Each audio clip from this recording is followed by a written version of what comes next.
youtube.com/Clay Kane Show, youtube.com/Clay Kane Show. Head over there now. See us live on the good YouTube.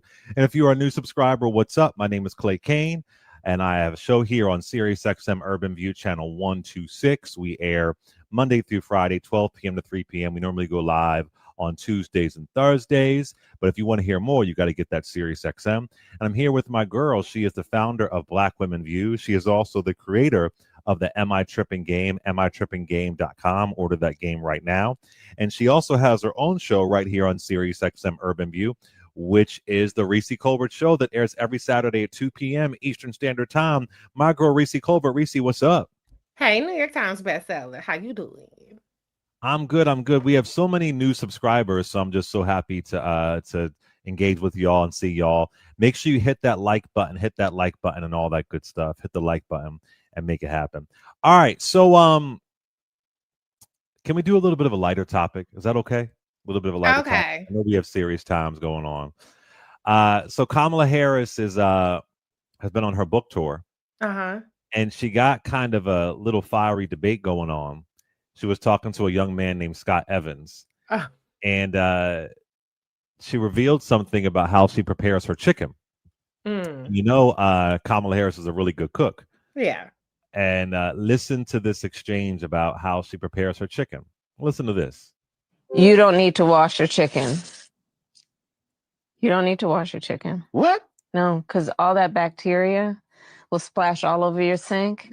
If you're cooking the chicken, it'll kill all that. You don't need to wash your chicken.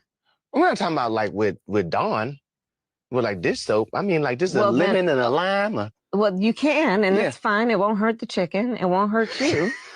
But you don't have to. No, because you don't really want to handle a raw chicken too much. Right.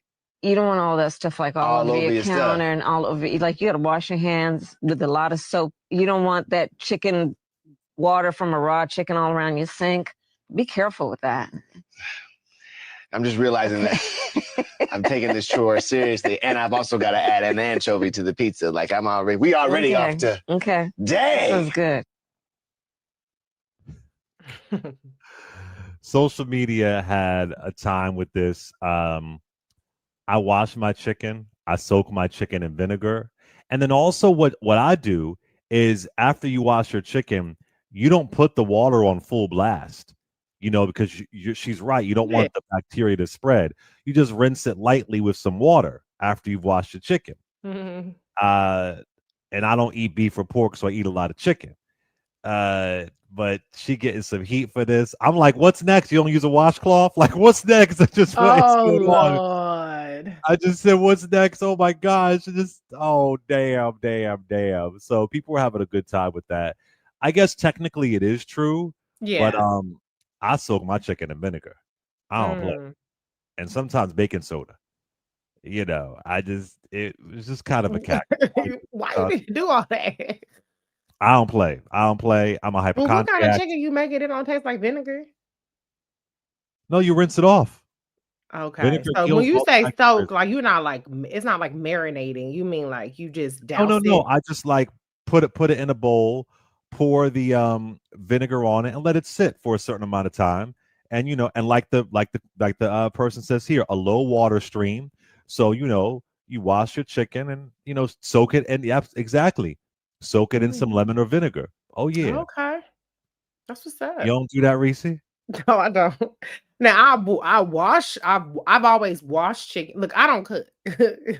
So, but back in the day when I had to cook, I would wash my chicken. I didn't do all that. I just rinsed the shit off in hot water.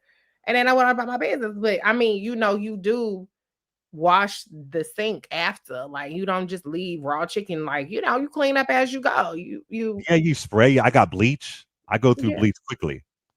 Ooh, they doing you like Paula Patton. Well, that's fine. I ain't cooking for y'all ass anyway, so it don't matter. But no, I mean, I don't do vinegar and all that other shit. Like if I'm gonna wash chicken, I'll rinse the chicken off and go on about my business. So yeah, I ain't doing all that extra shit now.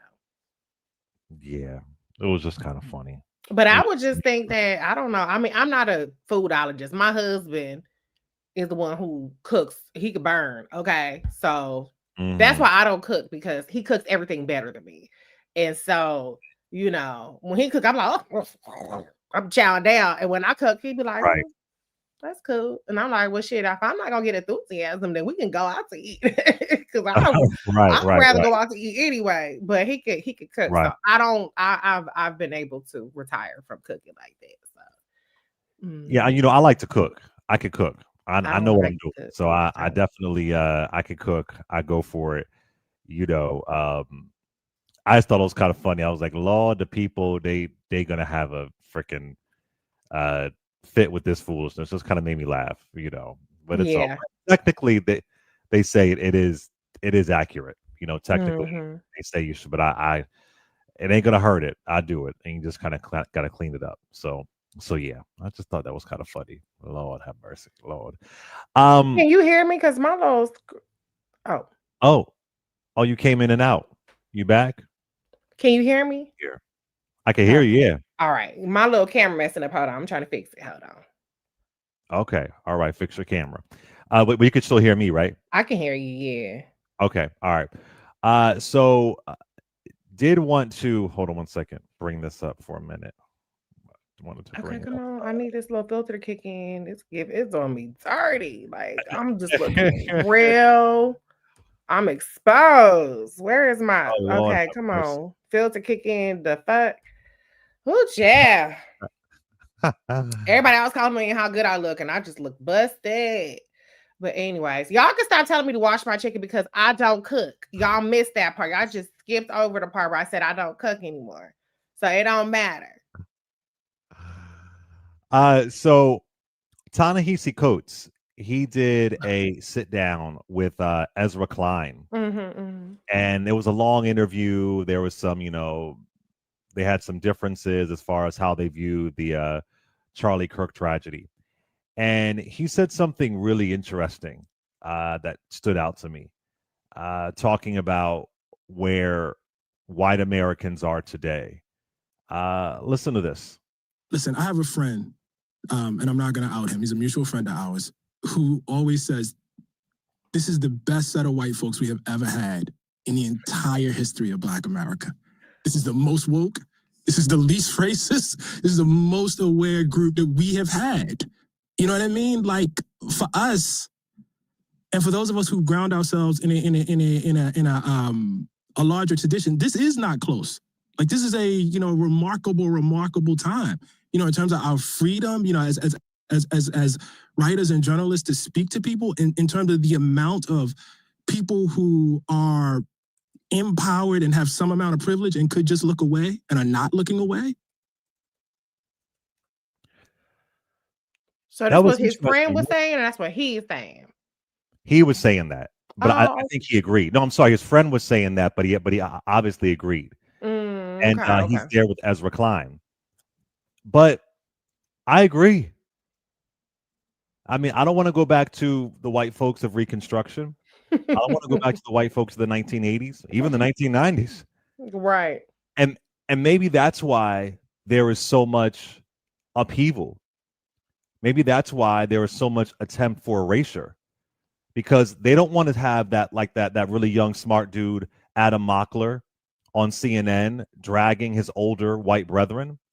You know, they don't want to have any Tim Wises. They don't want to have any little Thaddeus Stevens, any little John Browns. You know what I mean? Like maybe that's part of the fear that this is, again, not perfect at all. I think that's a fair statement to make. I mean, as crazy as things might be, this is arguably better when I was a kid. Yeah.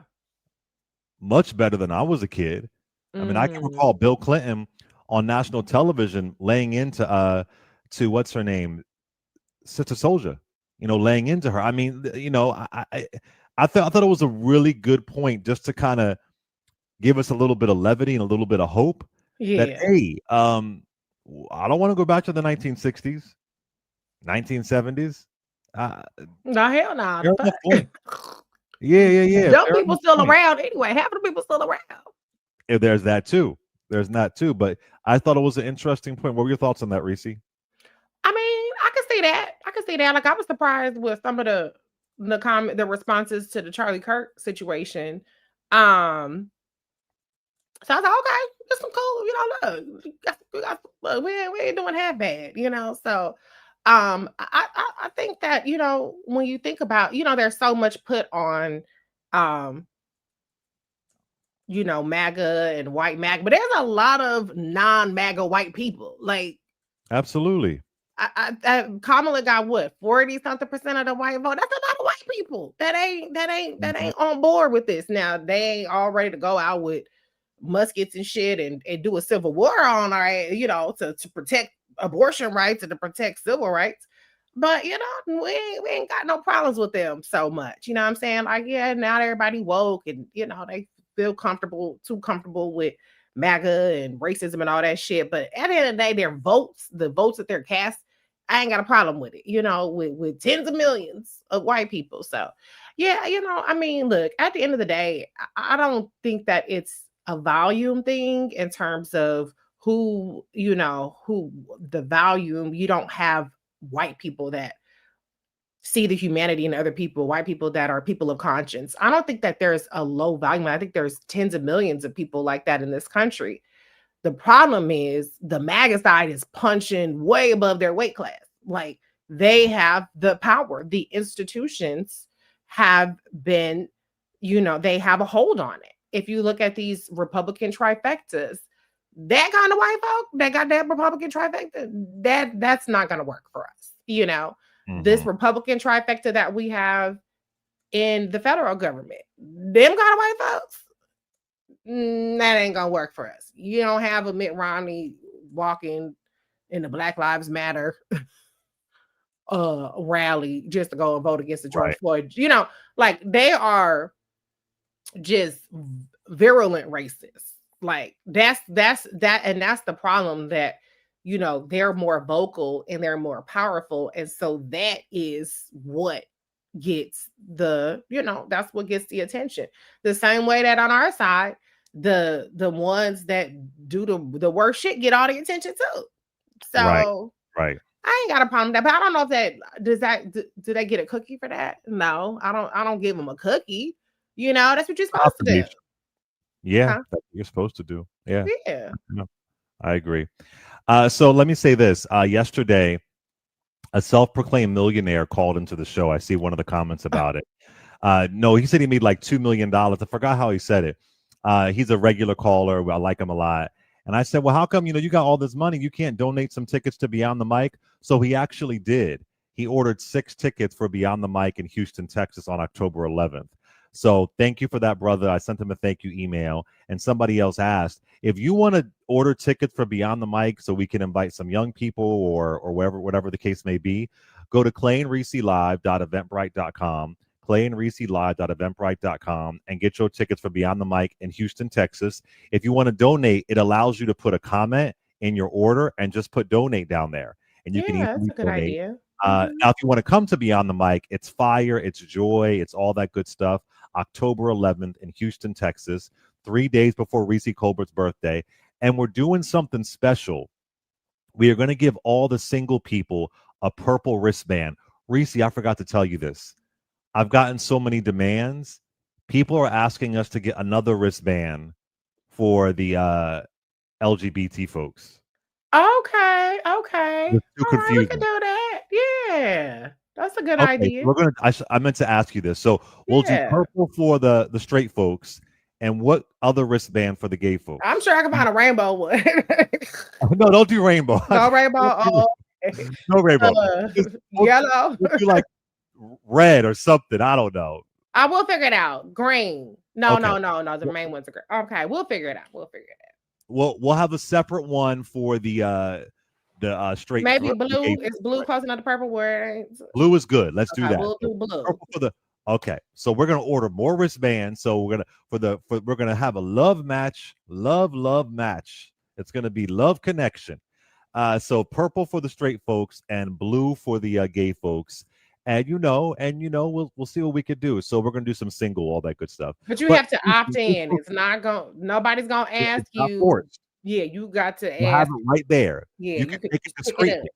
That's it. Yeah. We'll have it right there at the check-in table. But in case folks don't know what Beyond the Mic is, Reecie, tell them what Beyond the Mic is about.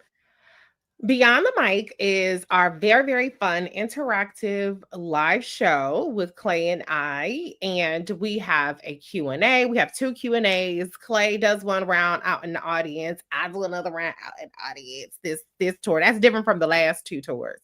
And then we have Am I Tripping segment, which is where we bring people on stage for that. We also have Black Trivia Quiz, where we bring people on stage for that. And we do a Sounds About Right, which is my card game twist, like mingle it up with Black Trivia Quiz. And so we just it's a great time. It is not a lecture, it is very interactive, it's fun, it's kind of like an improv, show, because look, y'all bring it and we roll with the punches. So yes, so Houston is our 4th city, right? Because we did sold out Chicago, sold out Philly, 2 sold out shows in Atlanta. Yeah. It has been an amazing time each time. So I'm so excited because Houston was our biggest show last year. I think Maryland's going to be our biggest show this year, but Houston is close. It's close. So yes. Wait, folks are saying purple and blue are too close together. Too close. Okay. Orange. How about orange? Orange. Purple and orange. There you go. Purple and orange. Purple for the straight folks, orange for the gay folks, and boom, you find a love match. Yeah, it's all good. It's all okay. Good. So, we'll do that shit. Y'all straight. Y'all straight. They want to find love, Reece. They want to find love. They want to find it. Okay, so when we do Am I Tripping or whatever, somebody better bring the ass on the stage because people been shy. People were shy in Atlanta. We had to they were shy. And I think Philly too, people were shy. So, look, if y'all got that energy, come with the energy, honey. Okay. I know that's right. Let's go over to let me see here. Let's go over to CJ from Atlanta. Oh, am I at home? Can you bring CJ up, Reece? Oh no, I'm sorry. There's no CJ. Let's go to Maya from Virginia. You want to comment about the government shutdown? Yes, thank you for having me. Thank you. So, my son works for the federal government. I have a lot of family members. Where I live, a lot of people work for the federal government. Mm-hmm. We have been suffering since January. I've been bracing since November. And I believe what you say about the trigger, if that's the word I can use, that will make people who didn't vote wake up is health. I'm also running for office. And I'm door knocking specifically people who didn't vote in the 2024 election. So I've been talking to them for months, 3 days a week, different people knocking on their doors. Why didn't you vote? Well, how can I get you to vote for me? Yeah. And it's very, and I'm doing Republicans and Democrats. A lot of Democrats are saying the reason why they stayed home was because of the trans issue. Full stop. That's what they say. We just gone too far. But what will get them to vote is their health care. Which doesn't really affect my race. Like I'm running in the local election, but that's what I'm hearing. So I think this shutdown, I don't want to say it needs to occur. It's going to hurt, right? It's going to hurt me. It's going to hurt my family. It's going to hurt my son. But it will get people talking. And back. If we can control the narrative, when I say we, I mean people with a brain who have logic, who know. If we control the narrative and remind people that the Republicans have the White House, the Senate, the House, like they have everything, right? Yeah. That this shutdown is due to healthcare, I think that hopefully can wake up the sleeping giant. Yeah. Well said. Do you have a website are you doing fundraising? How folks can support you locally? Yes, sir. Yes, sir. It's themayaguy.com, TheMayaGuy.com. Gotcha. Well, thank you. Well, listen, we love that running for local office. We love that. We love that. Thank you so much. Yeah, that's great. That's great. That's why I just didn't understand why they didn't do more talk about healthcare. Healthcare has always been a winning issue for Democrats. Well, not always. Obamacare, they botched the Obamacare rollout in 2010. However, it's a winning issue for them. So I did not understand how little the last election talked about healthcare and how little the discussion has been, not just on Medicaid, which is important, but it should be around healthcare as a whole. So yeah, I think this might do it, but I don't know. I really can't call it. It's so hard to predict. It's so hard to predict what happens. Do they get the 6 or 7, votes from the Democrats in the Senate? Because that's what they need. They don't need any votes on the House. They need them from the Senate. Right. I don't know. I really don't know. But you can't, like, the healthcare thing is the one thing that you can't fake that. Like, oh shit, this is coming out of my paycheck every 2 weeks, these higher premiums, or I ain't got no fucking health insurance anymore. Like, or, oh, my vaccines cost $80 a pop, or my prescription drugs is now high as shit. Like, healthcare is something that is very personal. And I feel like people really took for granted what happened in the Inflation Reduction Act with insulin being $35 a month, and with them negotiating, right as the election was coming up, they released the names of the drugs that they had negotiated lower prices for. It was like 10 drugs that were very expensive. And it was too little of the conversation.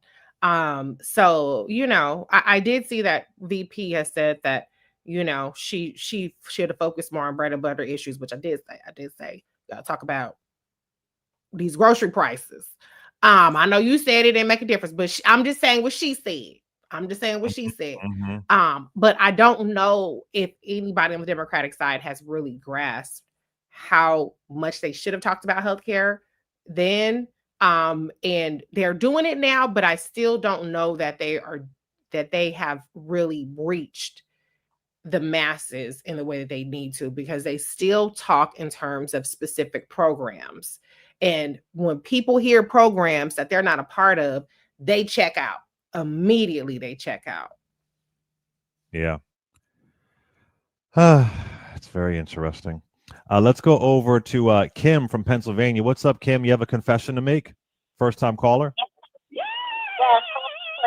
Hi, Reecie. Hi. What's your confession? Hi. So y'all may take my black card, but I am with the VP on washing chicken. I do not wash my chicken. Nobody knows that. People enjoy my food and love it very well, but I just do not want salmonella all around my kitchen. So I'm with her on that. And also, I was at. No, and you said nobody knows this. Oh my God. That's like your macaroni with that lactate milk. But why not? But I don't understand this salmonella. Like, just soak it in some vinegar, then you wash it off with a low stream. I mean, that's not. You don't feel like you need to. No, if I see something on it, but I don't. And I just I don't know. I just don't want all that splashing everywhere. Yuck. A light rinse. But I do want to say two more things. I was at the Beyond the Mic on Philly, so I had a wonderful time. Nice. To meet both of you. Thank you. And then Clay, I have one more question about Thanksgiving. I know we're coming up on fall, and wanted to know if you're going to give your friend a second chance to turkey. I know you believe in second chances, but what's going on with Thanksgiving? So for folks who don't know, my friend screwed the turkey up last year, and he conceded at Beyond the Mic. He did say that. Beyond the Mic is a whole experience. I called him out. The turkey was pink inside, and this dude got up at 4 a.m. waking me up, making this damn turkey, playing Shirley Caesar, his cooking music, and the turkey was pink inside. I'm not gonna. No. I learned. Well, we'll see how my spirit feels, but I'm pretty okay, not in the foolishness. I see your face, Reecie. Let me see here. That comment, I don't know what that meant. Whatever. They got us confused with somebody else. Exactly. You know what? I think that the foul was on the chicken. But the turkey, but I also think that for Black people to get together and only have one meat is crazy. That is crazy. And then that only meat be turkey. Like, it don't matter. It does not matter. You need more than Thanksgiving. You cannot have one meat. You cannot. I'm pulling your black card for the fact that you only had one meat. You gotta at least. I wasn't cooking. I was just making the mac and cheese and some deviled eggs. He Now, wanted to deviled eggs control sound everything. I like some deviled eggs. I like a deviled egg. Yeah, I While I was. was Oyster House, they got a deviled egg with a little fried oyster on top. I'm like, oh. He told me to get out the kitchen. I said, turn that damn music down. It's 5 o'clock in the morning. So we'll see what happens. I'll keep y'all posted. You know I will. I'll keep you posted. Thank you for your call. Can Let's I go just say to one quick Edward. thing though on the trans issue that my gay talked about? Was it my gay or my guy? My guy. Here's the thing. What my counter argument would be, I would just say, okay, so trans issues are the number one most important thing. Donald Trump has banned this trans thing, this trans thing, this trans thing, this trans thing. How much are you paying for cereal though? How much are you paying for your gas? How much are you paying for your utilities? How much are your health insurance premiums going up? The trans people, they've been attacked. He checked the list, everything. What has that done for you? That's my question. Yeah. And nobody can point to any tangible benefits. You got your wish list. Trans are banned. Trans people are not affirmed. Okay. And then and what? Your grocery bills are still high as shit. Your taxes going up. Your health care is going up. You ain't got no fucking rights. Your jobs are on the chopping block. So now what? Yeah. That's what I would say. I was okay. You get everything you want with the trans stuff. That's already done. Boom. Now what? Now let's have a conversation about the shit that actually impacts you, because that don't impact you. Now that's fucked up for trans people. Don't get me wrong. I'm not trying to say that, oh, well, trans people fuck them. I'm not saying how does this impact you? How do these anti-trans laws impact you and your family? No, I'm saying that you got what you want now. Trump delivered on all the anti-trans shit that he could possibly deliver on. You are not better off with trans people being attacked. Just like people are not better off with immigrants being under attack. Right. Mimi on YouTube, I just checked our email, the show email. We're going to work something out. We'll email you back. Work something out. We're all about it. Mimi is a restaurant owner in Houston, Texas, and wants us to come through. So yeah, we could work that out. I'll let you know. All right.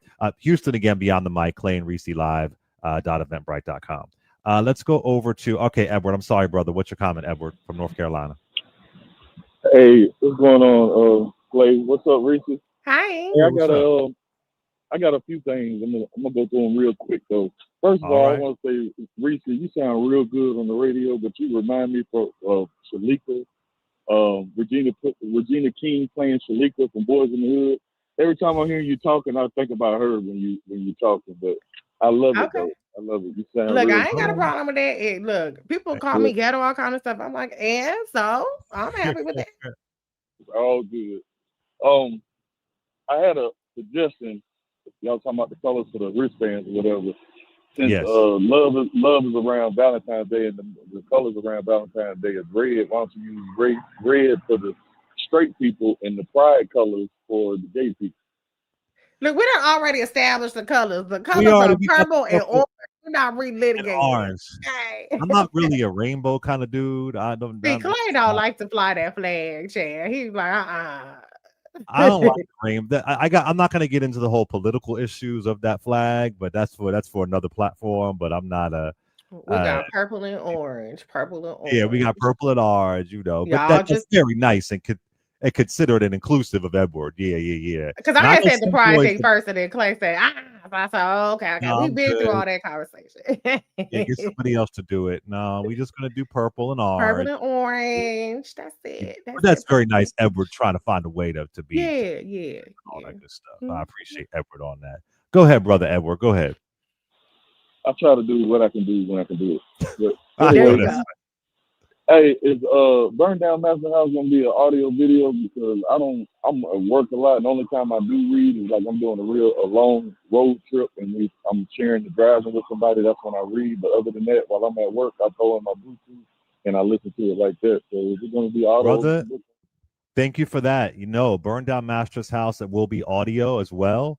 The pre-order link should be coming up for the audio book in a couple of weeks. I'm actually going to start recording it tomorrow. So I'm really excited to do audio for historical fiction. I wanted to do it. Some people pay somebody else to do it, and they gave me that option. But I want to do it myself. I know these characters, And you And have the perfect yes, voice. Yeah. yeah, I'm very excited. So yeah, Burn Down Master's House. You can pre-order it now.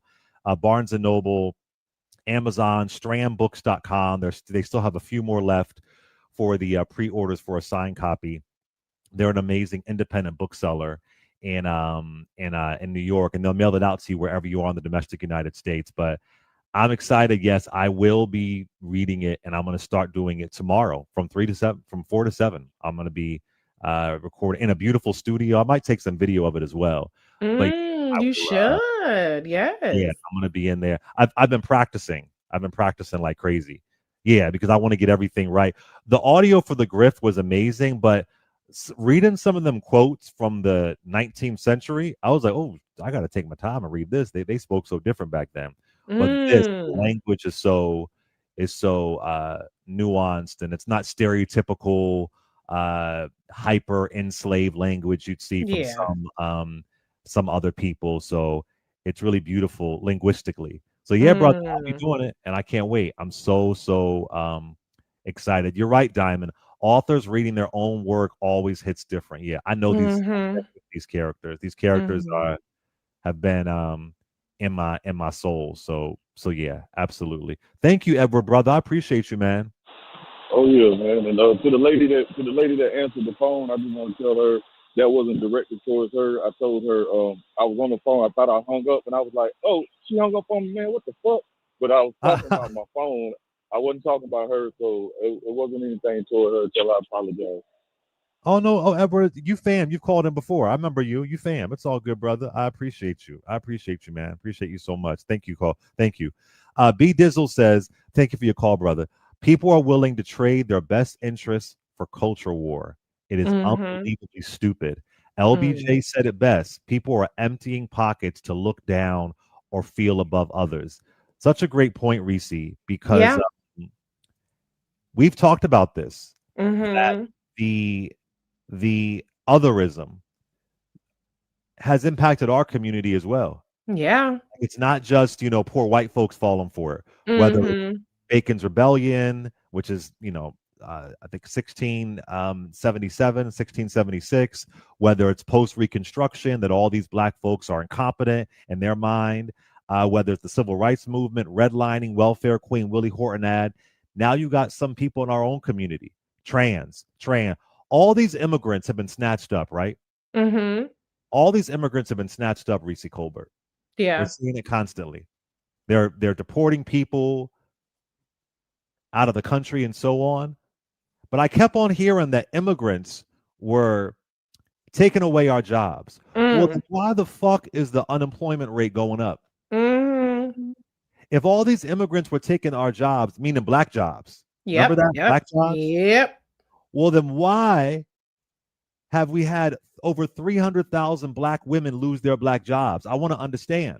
Why is the black unemployment rate going up when you're allegedly kicking these immigrants out? Oh, because it was never the immigrants. It was never the immigrants. That was a lie. And I had folks calling into this show, Reecie, you've been on. Yep. Saying, well, these immigrants are taking our jobs. Show me the data. Because plenty are being kicked out. They're snatching folks off the street with a mask on, pull them out. So then you would think our unemployment numbers would at least sustain. Yeah. At least I'm trying to find my screenshot because it's like I feel like it was like the highest since 2021 or something like that. The black unemployment rate. Yeah, it's the highest since guess what? COVID. You know who did that? But I just want to see the receipts of these immigrants being kicked out because they were allegedly taking all of our jobs. Well, then why have all these black women lost their jobs? Okay. See that's it's so important what B Dizzle said. That's the bullshit they get you with. And if you're out there listening and you got issue with this group, just know they want you to point the finger at somebody else versus the rich guy at the top. Turn neighbor against neighbor. Period. Using clickbait to deflect against their own tyranny. Yeah, because they would love to still be talking about trans. Right. Because they can't talk about anything that they've done to improve the lives of everyday people. By most objective measurements, things are worse. Yeah, they are. Look at the data, but Reecie, the data don't matter when the GOP screws it up for some reason. And then when the data is good under Democrats, that doesn't matter either because people can't feel it. The data only appears to matter when the Democrats are screwing it up. But inflation has not gone down. The price of eggs have not gone down. Nope. And unemployment, I'm focusing on us for a minute. Yeah, I don't know where Hispanic unemployment is, but it is not gone it's gone up. Why is it going up? We had the highest Black unemployment rate, I believe it began being recorded in 1972. Guess what? The Reagan administration, when there was no immigration crisis. That's why I'm telling you, folks call in. I will never fall for that bait. Yeah. I'm not saying there aren't Hispanic folks who are anti-Black. Absolutely. I'm not saying there aren't definitely Black that. Yeah, I'm not saying there aren't Black immigrants who can't be anti-Black American. Absolutely. But you know what? That's all white supremacy gaslighting all of us. Yeah. But you know what? Maybe according to Byron Donalds, we just need some Jim Crow. And Candace Owens was trying to say that dumb shit too. And Charlie Kirk. Yeah. Oh my God. Yeah, Charlie Kirk said we were better. Our lives, we were more together in the 1940s. Before the 1964 Civil Rights Act, the Black unemployment rate was over 50%. By the end of the 1960s, it was down to 20%. That is a nosedive of around 30 points. Yeah. That's a big deal. I'm sorry, not unemployment. The poverty rate. Poverty. The Black poverty rate was over 50%. That's like the number of a developing country. Right. Yeah. Then when LBJ puts in those policies, by 69, we're down around 20%. That's 10 years. 10 years. I'm tired. It pisses me off, just the lying to people. And the fact that any of us would fall for it, it just breaks my heart.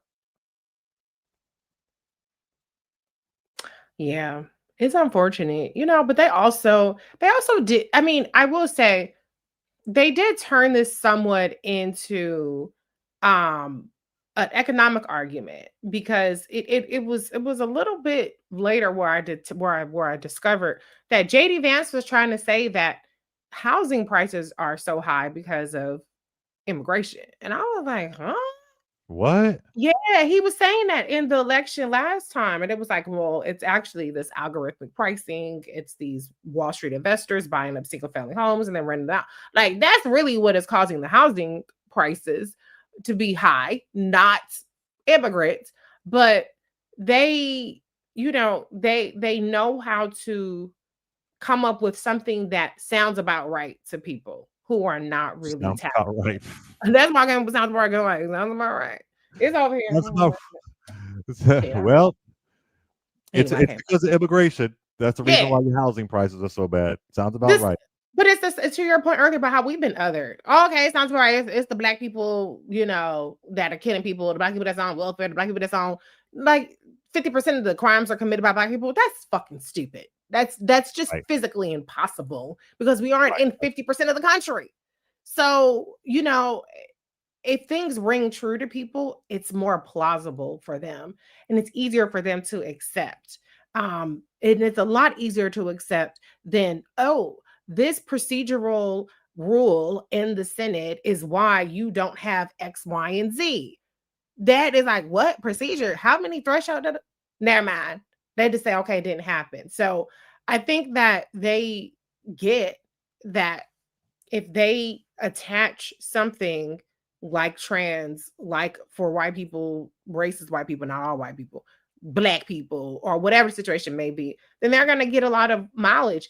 And the thing about it is, Democrats should have seen this coming. I said in 2023, I was on Chicago Radio. I don't know, I've told the story a couple times. I'm saying one more time. I was on Chicago radio, talk radio, And I didn't do it that often. I maybe did it every 6 or so months.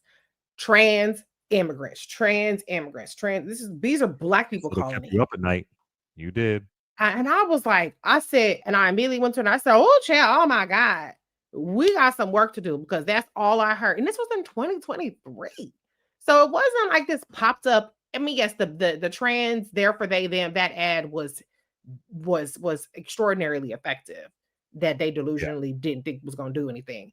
But it was, the reason why it was so effective is because they had been drilling that home. They had been drilling that home for years without a response. Even this, there one clip went viral of this little Black girl, little Black trans girl, and she was dusting people in a track race. And it was like all Black people commented, oh no, that's why you can't have trans sports. This is the problem, this is the growing problem. I said, well, if this is a growing problem, then why do you need a video that's 7 years old? Where's the video from 7 days ago? Where is the video from this year that shows this happening? You're talking about something that is 7 years old, the video you're responding to. So obviously it's not a real issue. It's not a current issue, but that is part of what we talked about on, what is today? Today's Tuesday, so Thursday. They have invested in this disinformation infrastructure where it all works together to get people on a page of this is a big issue. Republicans do that. Democrats don't. I just brought it up with Mikey Sherrill in New Jersey. They're not tackling it. So the Lyndon B. Johnson quote was, if you can convince the lowest white man he's better than the best colored man, he won't notice you're picking his pocket. Hell, give him somebody to look down on, and he'll empty his pockets for you. Yeah. That is the way you win elections. And Lyndon B. Johnson says that, but that rang true way before LBJ. Yeah. That rang true during Reconstruction. That rang true post-Reconstruction. That rang true over and over. Where's the otherism? I'm not a big fan of Abraham Lincoln, but his 1864 presidential campaign, they were calling him, I forgot the exact language, Abraham African, saying he was only the president for the Negro. Yeah. They accused him of having interracial sex balls. Oh. With interracial sex. The term miscegenation comes from that 1864 Abraham Lincoln presidential campaign. Oh. Accusing him of these miscegenation sex balls with, that sounds so weird, sex balls, but with quadroons and octoroons. Really hard language, y'all. It was disgustingly racist campaign. And I wasn't around then, obviously, but Frederick Douglass was so angry at Abraham Lincoln because he was putting in a plan to forgive former Confederates. And he was so pissed off, like, what the hell are you doing? You're going to just reinstall them back in the South. Yeah. So Frederick Douglass and some white abolitionists, they started a third party. Because they didn't want Abraham Lincoln to get reelected. Yeah. By September of 1864, before the election, they were so afraid that his opponent, what was his name? George McClellan, real racist demon trash box, New Yorker, and which is kind of funny, right? Because we think New York has always been super liberal, and New York had had their own issues. And then Douglass and the white abolitionists said, "We got to pull back because if this other dude wins." They were smart enough, unlike Jill Stein, to know that we cannot split the vote. They knew that in 1864, Reece. Yeah. 1864. And they saw how racist and ugly the campaign was against Abraham Lincoln. They said, we can't do this. And then Lincoln F's up because at the convention, he kicks off Hannibal Hamlin. Vice president, who was cool as hell, and brings in this racist Southern Democrat named Andrew Johnson. So Lincoln is assassinated. So that they had a mixed ticket, Republican and Democrat ticket. Okay, that was terrible. Yeah. So when Lincoln is assassinated, Andrew Johnson becomes president. And I shouldn't say he put him in, because back then the president didn't choose their VP pick. They were selected by the party. But he allegedly put out a whisper campaign, kick off Hannibal Hamlin, because I really want Andrew Johnson, because he was afraid he needed somebody more racist than him. This is my interpretation, to win. But I don't think he needed Andrew Johnson. I don't think he needed him. Yeah. And Hannibal, the word on the street was Hannibal Hamlin had a little bit of melanin in him. Yeah. He was a real abolitionist from Maine. If we would have had Hannibal Hamlin, would have been a different story. So I'm saying all this to say this otherism is a long time in the making. We have to go to a break. Reecie, you want to stay on a minute and talk to the folk? Yeah. I'll do that. All right. Clay Kane Show, head into a break. Be right back. You're listening to the Clay Kane Show. These comments are funny. MILB says, here's an idea. No haircut till you tell me who your representatives and senators are. Okay, let me see. Banning immigrants and trans people ain't gonna lower my mortgage or grocery bill. That's what I'm saying. We got to take it back to like, okay, so what happens the day after you ban trans people? What happens the day after you ban immigrants? What does that do for you? Nothing is what the answer is. So, oh Lord Jesus. Let's see. Okay, let's see. Give us your CNN voice. I love this boat. No, this is my CNN voice. Wait. Thank you, Mr. Du Bois Sexy. Get it sexy. JP Morgan has Black heritage. Okay.